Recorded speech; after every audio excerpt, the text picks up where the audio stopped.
"Oh, you're still here?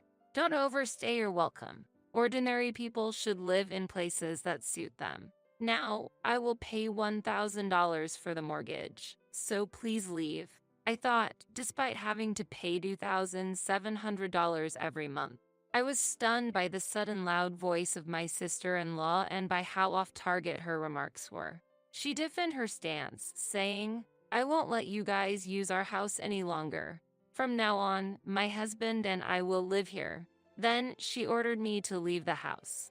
It seemed that similar things had been said to my husband, and my sister-in-law was desperate to drive us out. My husband, Keith, always calm, replied, "If my sister says so, we should leave." I decided to accompany him and leave the house. An unexpected future awaited my sister-in-law and her husband after they drove us out. A month after we left, they learned of the reality that awaited them. "My name is Vanessa. My husband and I are a working couple. The incident where my sister-in-law came to our house and tried to drive us out began when we started living with my in-laws.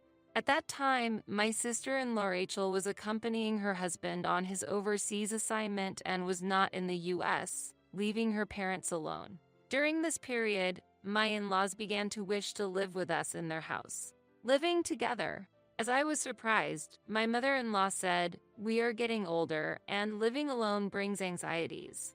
Being with you both will give us peace of mind." Suddenly invited to my husband's family home, we were presented with the proposal to live together. This was unexpected not only for me but also for my husband, Keith. We initially met through a matchmaking app. Meeting through such apps is common, but often interactions end after the first meeting or communication fades away. However, Keith continued to communicate through emails and we had several meals together. I liked Keith and felt that he had similar feelings for me. After 2 years of dating, we got married. Our parents were very pleased with our marriage, given our close ages. However, there was one person whose reaction was unclear. That was Keith's sister, Rachel. She was 3 years older than Keith and had been married for a year when we announced our engagement. Rachel boasted about marrying before Keith, saying, "I'm surprised Keith is getting married. Compared to an elite like me, Keith is ordinary, but it's good he found someone. Though she is far inferior to me, at least he's marrying a common woman." I was shocked by her words. Moreover, Rachel continued, "My husband is set for an overseas assignment, being a successful man. I'm fluent in Spanish, so I'll accompany him. I suppose Keith and his wife can't even imagine our wonderful life." I didn't feel angry at that moment, probably because her behavior seemed so childish. It wasn't because I was particularly tolerant, but because Rachel, who looked down on us, seemed insignificant to me. Keith was probably used to Rachel's behavior and showed his usual smile. Since Keith wasn't perturbed, I decided not to respond to Rachel's comments. She was used to being ignored by her brother, so my lack of response was probably frustrating for her. "Was it Vanessa? Are you sure about choosing Keith? I might be older, but even as a woman, I think I'm superior to him," she asked me. I responded, "Keith is very important to me." I answered out of love for Keith, but Rachel seemed unsatisfied, saying, "But true happiness for a woman comes from marrying a high-status man and living a wealthy life. High status itself brings wonderful feelings. Indeed, some people value being financially supported by a high-income spouse. However, I don't share that value," and shook my head, saying, "I don't agree with that view." With this reply, Rachel seemed to consider me as someone different, a loser who couldn't share her values. "Well, marrying Keith means you're also an ordinary person. Both of you will lead a boring, uneventful life. There are many people who follow such a fate, so don't be pessimistic and do your best," she concluded. I was just shocked by the harsh words directed at us, as we looked forward to our wedding and wished for happiness. Keith always responded calmly to Rachel's words. Witnessing this, I felt my heart wasn't as disturbed by Rachel's words as I had thought, and I regained my composure. Sometime after our wedding, Rachel and her husband moved abroad. As a result, my in-laws, feeling lonely without Rachel and her husband around, proposed that we live with them. Since there was no clear reason to refuse, we accepted the temporary living arrangement until Rachel and her husband returned. Over time, to our surprise, Rachel's husband's overseas tenure extended far beyond the initial plan. And though it felt like a blink of an eye, 10 years had already passed since we started living under one roof. During this time, I was blessed to welcome a healthy baby boy into our new family. However, one concern arose during our extended cohabitation: the aging of our long-inhabited home. Every time our energetic son ran around the house, we worried whether the old pillars and walls could withstand the impact. Without any concrete solutions or suggestions from my in-laws, time just passed by. Perhaps they were also unable to directly address the aging house due to financial constraints or other reasons. Even so, we looked towards a solution: demolishing the old house and building a new one on the same land. Building a new house not only freed us from concerns about aging, but also reduced the risk of damage, no matter how vigorously our son played. When we decided on this, my in-laws were very pleased with the plan. They expressed their feelings and deep desire to continue living with us. Fortunately, after making this decision, we faced no major issues and began preparing for our new stage in life. As we are not wealthy, paying for the new house in one go was impossible, and we resorted to a mortgage, continuing to pay $2,700 monthly. Initially, we hoped my in-laws would contribute to the mortgage. So we proposed, "Father, Mother, we'd like to discuss the house mortgage. What do you think about contributing $1,000 monthly?" They were visibly surprised, questioning, "Why should we pay for it?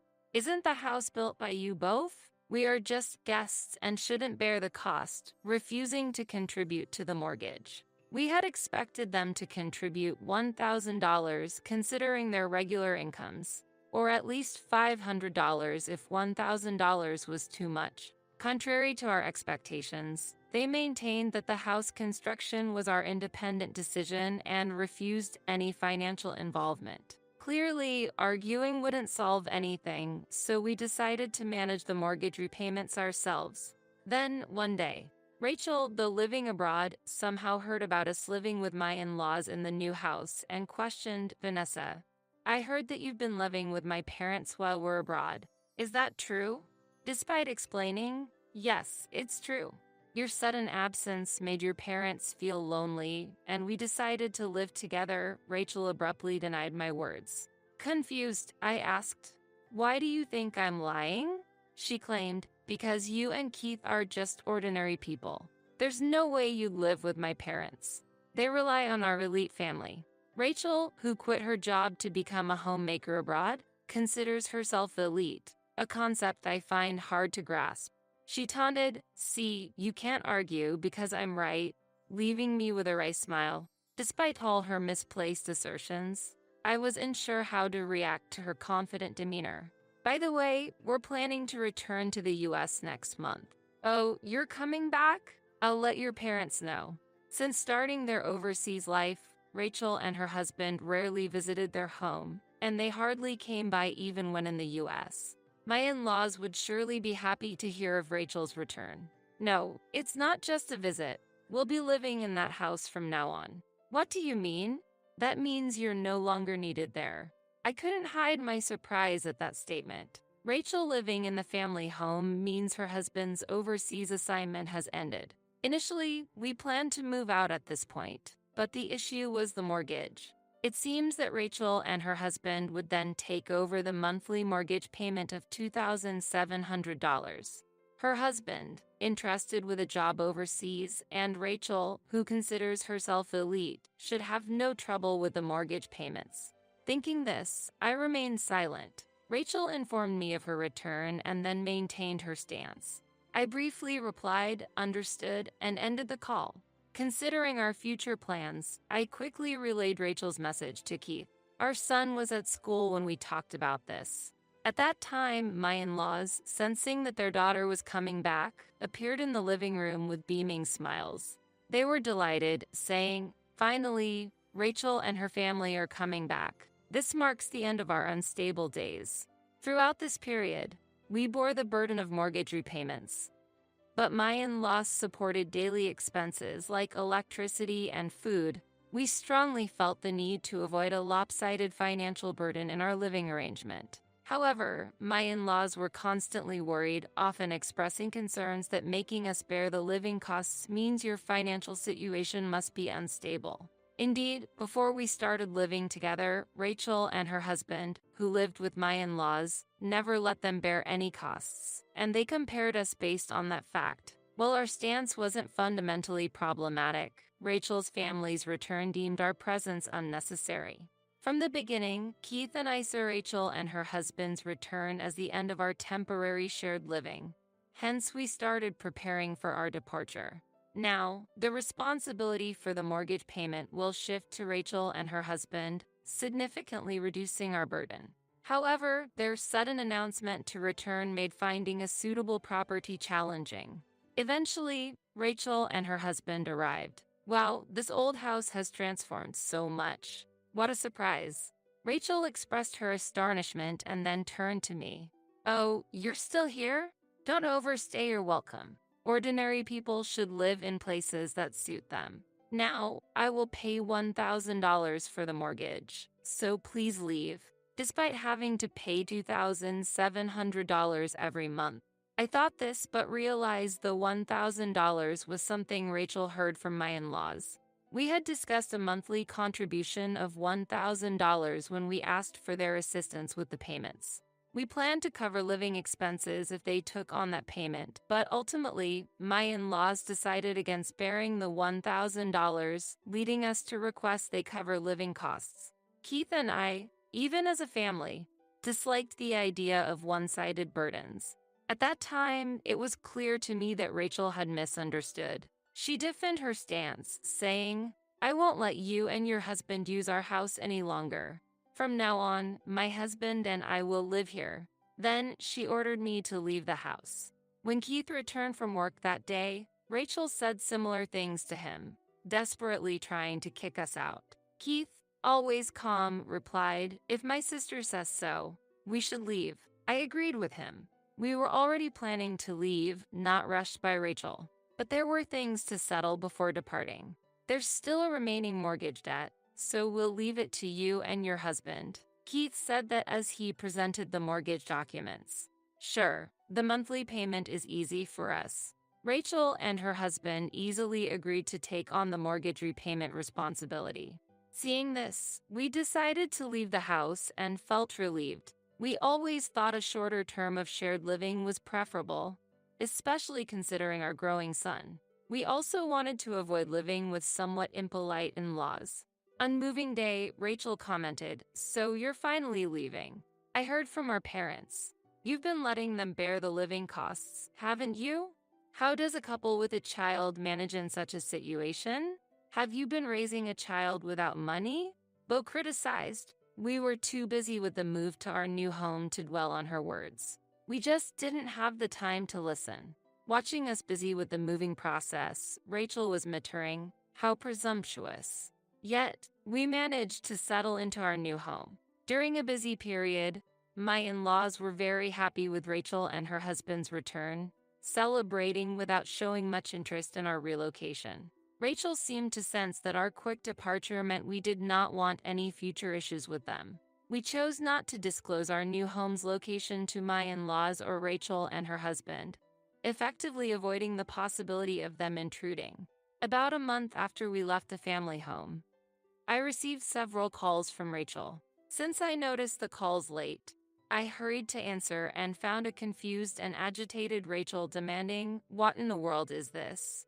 What's with the $2,700 monthly mortgage? And why are my parents saying they have no money?" Actually, Rachel was under the impression that we had been paying $1,000 monthly. However, we thought this misunderstanding was cleared when her husband checked the relevant documents during the mortgage transfer and signature process. We believed that no one would overlook important documents regarding their future home. But wasn't it clearly stated in the documents that the monthly mortgage payment for this house was set at $2,700? What? That must be a joke. Suddenly $2,700.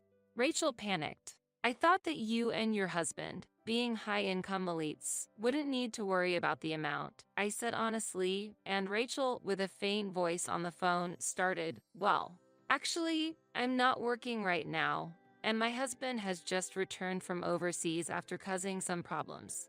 Our income has decreased compared to before. I was frankly surprised that she, who had acted superior when driving us out of the family home, couldn't even afford the monthly repayments we had been making. Moreover, Rachel had more troubling news. Why are my parents saying that they are in financial trouble? Weren't they supporting you by bearing your living expenses? Oh, you thought so? Actually, we were covering the full mortgage, only hoping they could help a bit with living expenses. But we didn't receive much financial help from them. They spend their money at the casino almost every day. Casino. Yes, casino. It seems my in-laws weren't into gambling before we started living together.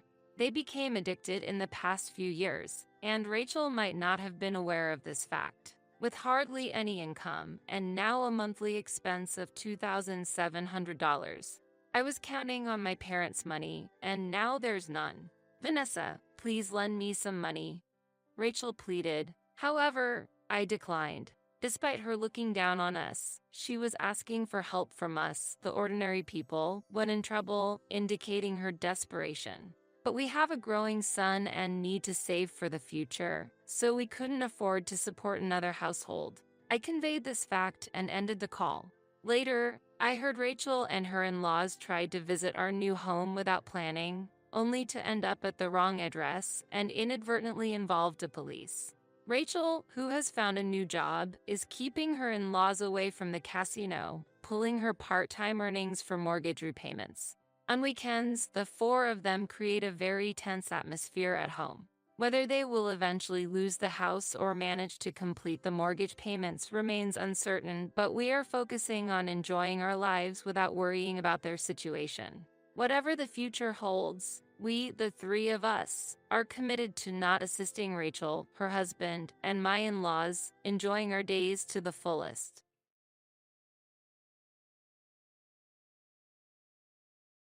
My sister's remittances are just like a child's allowance, aren't they? Haha. If you can, try stopping the payments. Haha. I've been sending money to my family for 18 years since becoming a working adult. Yet, to be treated like this by my parents and sister, unforgivable. I've worked so hard for my family. I'll decisively cut ties with these people. My name is Wendy. I am 37 years old. For 18 years since graduating high school, I have been diligently working as a working adult. I have a younger sister named Jennifer, who is much younger than me. Jennifer graduated from university a few years ago and has been working for 4 years. Unlike me, Jennifer has been spoiled by our parents from the moment she was born. After Jennifer was born, our parents' affection completely shifted towards her. Even though they were warm to me before, they gradually became indifferent. Mom, there's a school event coming up. Even when I tell my mom about school events, she doesn't seem to look at me. Mom's busy taking care of Jennifer right now. But I was told to make sure to tell you and Dad by my teacher. Yeah, just leave the printout over there. Oh, and Mom, today's lunch was pasta. You're so persistent. It doesn't matter what you're talking about. Can't you see I'm busy with Jennifer? I'm sorry. Conversations with my stay-at-home mom decreased, but it was the same with my dad. He ignores me and heads straight to Jennifer when he comes home from work. Jennifer, I'm ho. Dad's back. Dad. Today at school. What, Wendy? School stuff is for your mom. Dad's tired from work, but Mom's busy with Jennifer. Dad's tired and wants to see Jennifer's face to get energized. Be quiet for a bit. Okay. It's true that Jennifer is cuter in both appearance and personality. I admit that. With her clear double eyelids, beautifully curled chestnut hair, adorable laugh, and friendly nature despite her youth, Jennifer has everything I don't. Yet, I still long for our parents' love. Even when I got into the top high school in the county, there wasn't even a congratulations from them. And then, in the fall of my senior year of high school, I tried to talk to my parents about my future during dinner. Mom, Dad, about college. At my words, my father frowned. Listen, Wendy, you're the eldest daughter, so from now on, live for Jennifer's sake. What? What do you mean, for Jennifer's sake? After you graduate from high school, don't go to college. Start working and help out with the household expenses. Help out. We live in a rental property. So, at least pay the rent. A rental property. But this is public housing, and it costs $1,000 a month. Are you saying I should pay $1,000 every month? If you become a full-time employee, that should be possible. Wait a minute. With my current grades, I could easily get into a national university, I've been told by my teacher. Then, my mother, who was next to him, interjected. National university? What's the use of someone ordinary like you going there?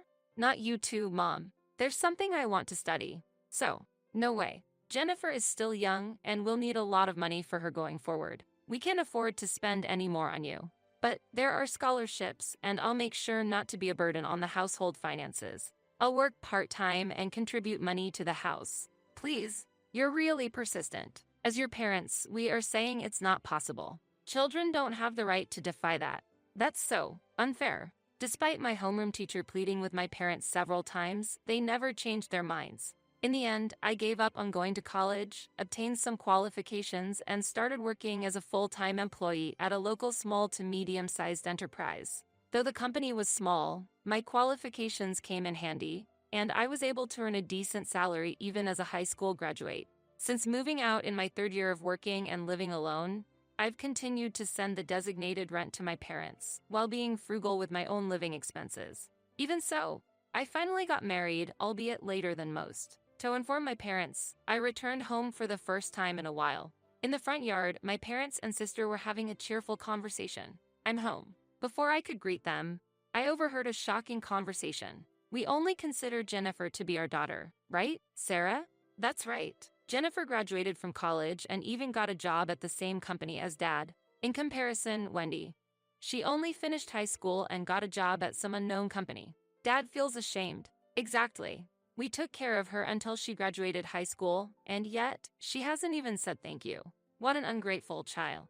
Then Jennifer, unaware that I was listening, began to speak. Mom, Dad, don't be too harsh. It's pitiful for my sister, right? After all, she's working hard for us even with her lower education level. Haha. Well, indeed. You're right about that, Jennifer. Yes. Even if she's not that capable, she can earn money. Let's continue to take as much as we can from her. That's right. If Wendy pays the rent, we can save money, and we can spend that on other things, right? Jennifer will need various things now that she's working. Unlike Wendy, Jennifer is beautiful, so she needs money for her upkeep. That's right. I even got scouted by a model agency on the street the other day. That's my daughter. Wendy is a far cry from you. I wonder who she takes after. That's why. Even the little monthly change from a sister like that is better than nothing. Well, it's a bit embarrassing she only finished high school though. Haha. The moment I heard that conversation, something inside me snapped. Unbelievable. Do they have any idea how much I've worked for this family? Following instructions, working, and sending money home. I've even sent birthday presents every year since becoming an adult. And above all, I've been paying this house's rent in full. I thought someday they would praise me. Someday they would acknowledge me with faint hope. But all of that was just a dream. Instead, to be spoken of so terribly behind my back. Before I knew it, I had stepped into the yard. My parents and sister looked at me in surprise. Embarrassed about being a high school graduate? Do you understand why I couldn't go to college? With an awkward face, Jennifer asked, Sis, you were here? I directed my anger at her. I was told by Dad and Mom to work for your sake, you know? I really wanted to go to college. There was so much I wanted to study. I didn't know that.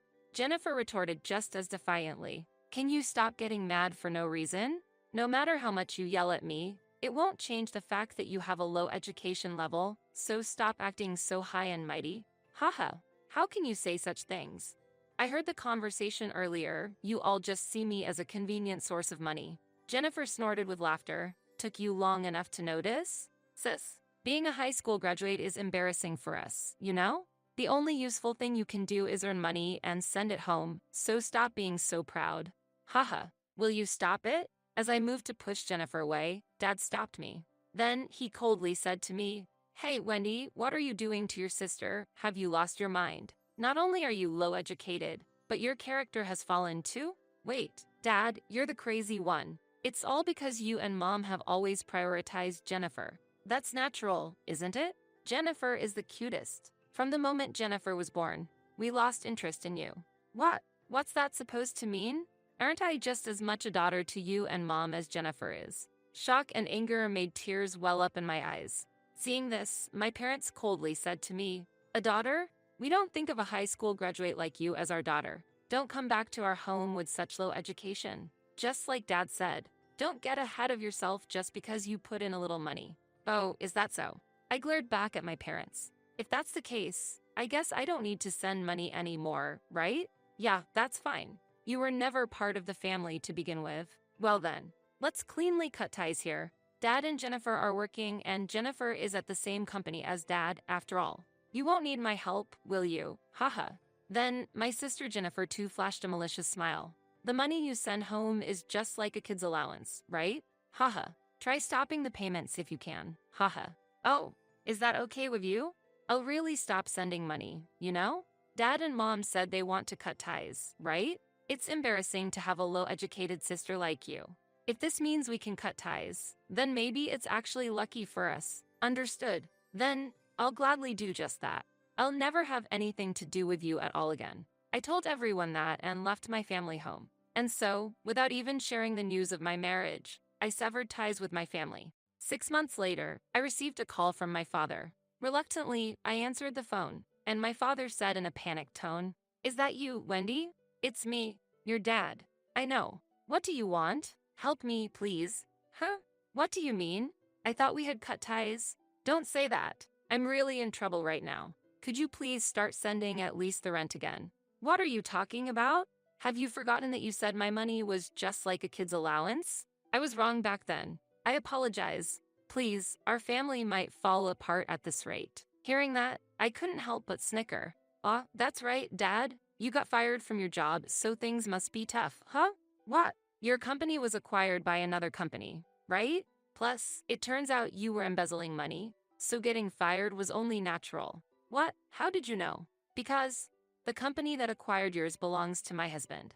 What? Husband? Yes, my husband was the next CEO. His father's company had acquired the one where my father worked. During that process, my father's embezzlement came to light, and he was immediately fired. I was aware that my husband was going to be the next CEO, but I didn't know about the company's situation. Then my husband mentioned there was an employee who embezzled money at the acquired company, and coincidentally, he had the same last name as Winnie. Curious, I looked into it and found out that the employee was my own father. After stopping the remittances, I had been looking forward to my family facing difficulties. However, embezzlement was a pitiful act. There's no doubt they were struggling financially. The $1,000 rent I stopped paying must have been a significant blow to them. After I finished explaining, my father said in a trembling voice, "If you knew, why didn't you reach out to help? Why should I have to reach out? You're my daughter. Not just me, but your mom and Jennifer are struggling too. Don't you want to help your family?"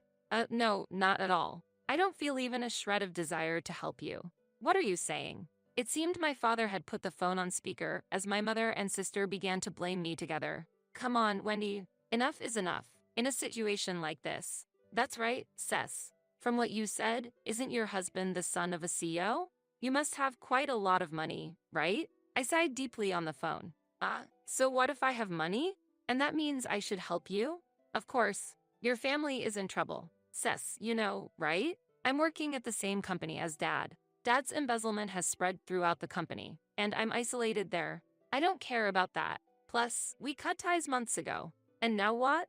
Being a family only when it's convenient for you, expecting help now. Isn't that too convenient? Are you stupid? Truth be told, I was furious, and now all three of them started yelling at me. Enough is enough. We'll retract the disownment. So, start sending money again right away. That's right. We raised you until you grew up, so you should properly show your gratitude. Sis, the family is in trouble. Do something as an older sister. Their selfish demands made me feel nauseous. Taking a deep breath, I lashed out at them. Hey, enough with this family nonsense. I've already cut ties with you, and I have no obligation to help you. To only act like a family when it suits you. No matter how much trouble you're in or how miserable the outcome, it has nothing to do with me. All three of you can go to hell, you scum. I hung up the phone and immediately blocked the contact details of my parents and sister. Since then, I haven't seen them. Now that I'm married and living in a new home with my husband, it's unlikely they'll be able to find me. Rumor has it that my father couldn't repay the embezzled money and ended up in legal trouble. My sister, known in the company as the embezzler's daughter, resigned in an awkward atmosphere. With both of their breadwinners gone, my mother is juggling part-time jobs while depleting their savings to get by. Naturally, they couldn't afford the house rent and apparently moved into a cramped one-room apartment. There's no prospect of repaying my father's embezzlement, and my mother's part-time income is barely covering living expenses. My sister hasn't found a new job and has been shut in her room indefinitely. The end for the family that drove me away turned out to be quite grim. Well, it's their own fault. Meanwhile, I've been working as a secretary after my husband took over as CEO. Though I'm still inexperienced and busy every day, my life is incomparably more fulfilling than before. From now on, I'll forget about such a family and live my life thinking only of my new family. Why do you, a complete stranger, insist on staying in our house for so long? My sister-in-law reprimanded me with an angry voice. After losing my beloved husband, I continued living with my in-laws. Was I not allowed to be there? I never thought you were this kind of woman. Leave as soon as possible. Even my usually kind mother-in-law began to criticize me harshly. If that's how it was, I'd leave on my own. These were the words I screamed in my heart, but I suppressed them. I understand, I said while vowing revenge. My name is Gina, and I am 40 years old. I work as an elementary school teacher. My husband, James, also an elementary school teacher at a different school, was 42 that year. We were married for 12 years. We met at the first elementary school I worked at after graduating from college. James, 2 years my senior, was a reliable senior colleague who taught me various things about school life. Through work, we were drawn to each other and eventually got married. I loved children and became a teacher to spend time with them. But sadly, we didn't have any children. My father-in-law passed away in his 50s before we got married, and James lived with his mother until I joined the family. Thanks to the real estate and other assets inherited from my father-in-law, my mother-in-law was financially secure. However, since the beginning of our marriage, we had decided to pay $2,000 monthly to my in-laws. We had a dream we wanted to realize. Despite needing to save for it, we regularly transferred money to my in-laws for utilities, food, and a small rent out of a sense of duty. We continued to work as teachers, increasingly worried about the growing number of children not attending school. Our dream was to establish a learning center where such children could study comfortably. James' older sister, Mary, who is 3 years older than him, is married and lives in another state. My sister-in-law has a son, but he left home last spring for studies, so it should be just the two of them now. Although living about an hour's drive away, my sister-in-law visited every weekend, asking my mother-in-law for financial help. My son's tuition is short. Can you help a little? My sister-in-law would softly ask, Really? It can't be helped. How much do you need? My mother-in-law would spoil my sister-in-law for some reason. James couldn't understand why. Frustrated, he finally asked his sister one day, Sis, you received a fair amount from Dad's inheritance, right? Why are you always short of money?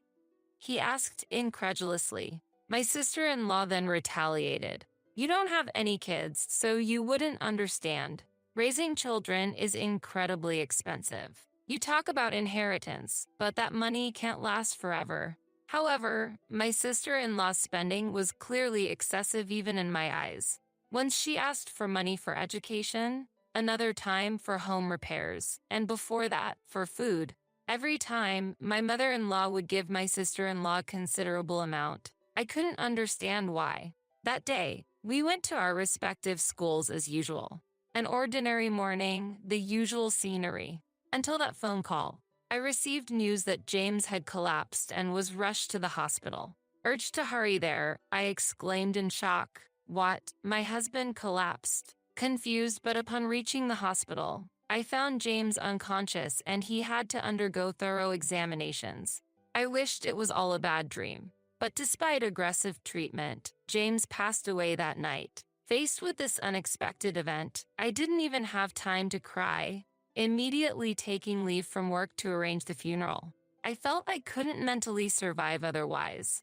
My mother-in-law, likely more heartbroken than me, courteously received the mourners throughout the funeral. It was an opportunity to meet my sister-in-law's family again. My sister-in-law's husband, Robert, and their son, Alex, who was a college student, helped devotedly. However, my sister-in-law herself didn't seem to grieve over her own brother's death. It almost seemed like she was happy about it. After James' funeral, I returned to my mother-in-law's house. My sister-in-law's family said they had other things to do and went home without dropping by. Then, my mother-in-law spoke quietly. "Gina, I never thought being bereaved of my son would be this lonely." Hearing these words, my pent-up sadness burst out, and I broke down crying. "If it's okay with you, Gina, would you stay in this house forever? I'm lonely living by myself." My mother-in-law spoke kindly to me. "Let's support each other from now on, mother," I replied, wiping away my tears.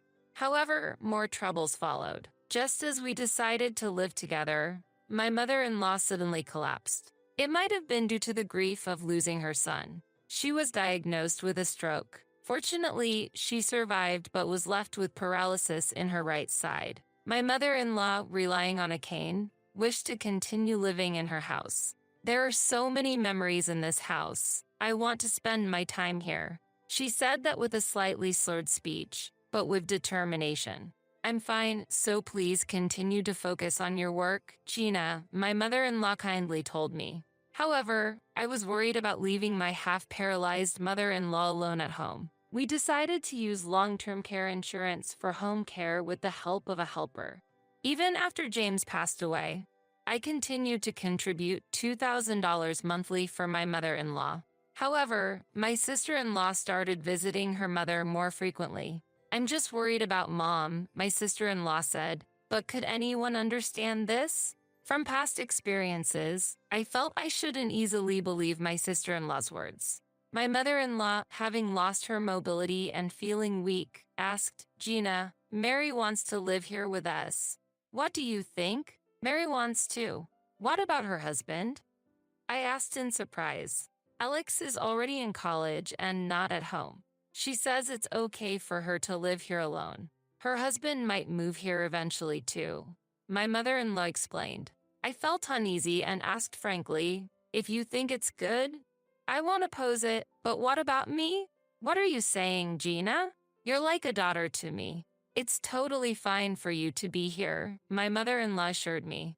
However, if my sister-in-law actually moved into the house, I wouldn't be able to stop her like James did. This left me with unresolved anxiety. Amid these concerns, I had to leave the house for a week-long training, leaving my mother-in-law's care to the helper. "Mother, I'll be away for a week from tomorrow, so please follow the helper's instructions," I said, trying to sound lighthearted to ease my mother-in-law's anxiety. "Don't give money to Mary if she comes, and if something seems odd, contact her husband, too." I was very worried about the possibility of my sister-in-law visiting the house during her absence. I couldn't concentrate on my training because of this worry. Upon returning home after a week, I was greeted by my sister-in-law. "Welcome back, Mom wants to talk to you." My sister-in-law looked at me with a smug smile. I had an ominous feeling. Entering the living room, my mother-in-law looked at me with a displeased expression. "I'm back," I greeted timidly, overwhelmed by the atmosphere. "Gina, were you trying to kick me out and put me in a facility?" My mother-in-law suddenly accused me with anger. Confused by the situation, my sister-in-law chimed in. "Hey, Gina, remember what you said before? You said, 'I want to put Mom in a facility. It's too much to handle her,' didn't you?" She continued as if I had said such a thing. "It's okay since you're a stranger anyway. I'll take care of Mom from now on so you don't need to be here anymore." My sister-in-law said this to me with a deliberately harsh face.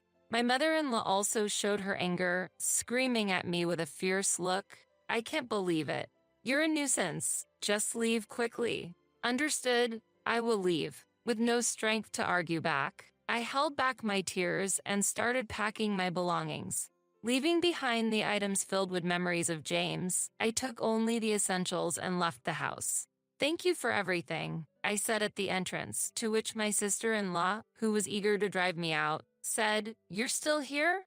Leave quickly." A mix of sadness and frustration greatly disturbed my heart. I, being driven out of the house, returned to my parents' home without notice.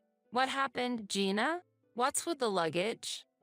My mother couldn't hide her surprise at my sudden return. Sorry for the suddenness, but right now, I don't want to talk about it. I'll go to work from here, so please leave me alone for a while. The room I used to occupy at my parents' house was now empty. I laid down the luggage, laid on the floor, and gazed at the ceiling, letting my thoughts wander. What did my sister-in-law plan to do with her own family? My mother-in-law had mentioned that Robert might eventually move in with her, but I never sensed such intentions from my sister-in-law. I wanted to think it was none of my business anymore, but I couldn't stay silent when I thought of my mother-in-law. Then I remembered something. The day before James collapsed, he tried to tell me something and was about to hand me an envelope, but he was called away by his mother, and I never got to hear about the envelope from him. What could be inside it? Could it be a will? I was worried. Hesitantly, I opened the envelope and checked its contents. It was. Seeing what was inside the envelope, I was astonished. The next day, I left for work from my parents' house, reported my training to the principal, returned to my duties, and ended the day as if nothing had happened. Excuse me, I'm leaving now. I said that as I prepared to leave, and a colleague said to me, "You must be tired from the training. It must have been tough losing your husband.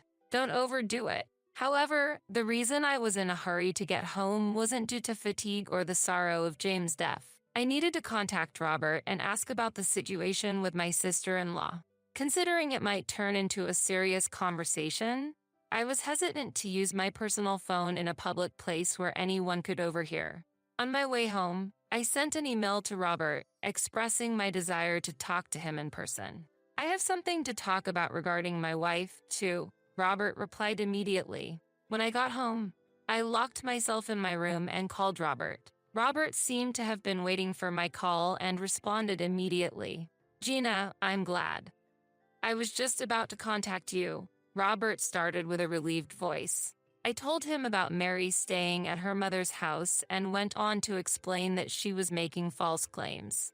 I told him that I had been accused of trying to take over the house by sending my mother-in-law to a nursing home based on her lies, and as a result, I was driven out of the house. "Really? Where are you now?" Robert asked in surprise. I replied that I was at my parents' house then and detailed everything that had happened since the funeral. "I'm really sorry about that," he apologized sincerely. "No, Robert, you don't need to apologize," I responded. My sister-in-law had a history of leaving home without notice and spending money freely, which seemed to have intensified since her son Alex went to college. "Wait, Mary was receiving money from her mother? What happened to that money?" he asked. I knew my mother-in-law had been giving my sister-in-law a significant amount of money, but I thought Robert knew about it. "I haven't heard anything about that. I've been paying for Alex's tuition, and our family has always been in a tight financial situation." Robert replied, sounding surprised. "Actually, I have a request. Could you come to my parents' house next Sunday?" I proposed. I felt a bit presumptuous making such a request, but I decided to try it. Their house was about a 30-minute drive from my parents' house and was on the way to my mother-in-law's house. I had planned to meet Robert and then head to my mother-in-law's house together. "Understood. I know roughly where it is, so I'll rely on navigation. I'll contact you again when I'm close." Robert agreed to my suggestion and ended the call. Shortly after, I received a call from my mother-in-law's house. What could it be, just a day after the previous events? With that thought, I answered the phone. "Hey, you used money without permission, didn't you? Give it back immediately." My sister-in-law yelled at me. "What do you mean by using money without permission?" I asked, confused. I couldn't understand what my sister-in-law was talking about and felt completely misunderstood. When I checked Mom's bank account, the balance was too low. "What did you use it for?" My sister-in-law pressed, but I had certainly not done such a thing. It's true that I forgot to deposit the planned $2,000 due to being preoccupied with my mother-in-law's illness and caregiving procedures, but I never withdrew money from the savings without permission. Is there some misunderstanding? I have made deposits into her account, but I've never looked inside the passbook. I firmly replied. My sister-in-law seemed unsatisfied with my answer and raised her voice. Come over on Sunday. Let's clarify this matter. This was convenient for me, so I replied, understood. Let's discuss it in front of her, and ended the call. On the planned Sunday, Robert arrived at my parents' house earlier than expected. Oh, you are? My mother said, surprised at Robert's sudden appearance. Yes, he's the husband of my late husband's sister. Mom, you've met him before, haven't you? I explained. My mother couldn't immediately recall who he was, but eventually remembered, yes, I've seen him before. Seeing my mother's realization and joy, I explained, actually, I wanted to consult him about my husband's family matters. After leading Robert to the living room and briefly exchanging greetings, I took out an envelope. I want you to see this. The envelope contains several photos and a report. As I spread the photos and the report in front of Robert, he exclaimed in surprise, "What? This is?" The photos showed my sister-in-law with a young man, enjoying herself at a nightclub and heading to a hotel. The report, from a detective agency, detailed evidences of my sister-in-law's expenses. James entrusted this to me before he passed away, and since he died before we could discuss it, I only recently looked at it. I explained the situation to Robert. James had suspected his sister of reckless spending and had secretly commissioned an investigation. He intended to discuss the results with me, but passed away before he could. Robert trembled with anger at the photos. I thought she was frequently leaving the house, but to think she was doing this. With a sigh full of indignation, Robert said, "Gina, can you come with me right now? This situation can't be ignored." I had intended to do so from the start and nodded immediately. 30 minutes later, we arrived at my mother-in-law's house and rang the doorbell. "It's Gina, I've come as promised," I said, and soon heard my sister-in-law's annoyed voice. "How long do you plan to make me wait?" The sound of unlocking the door came, and the door opened. "Come in."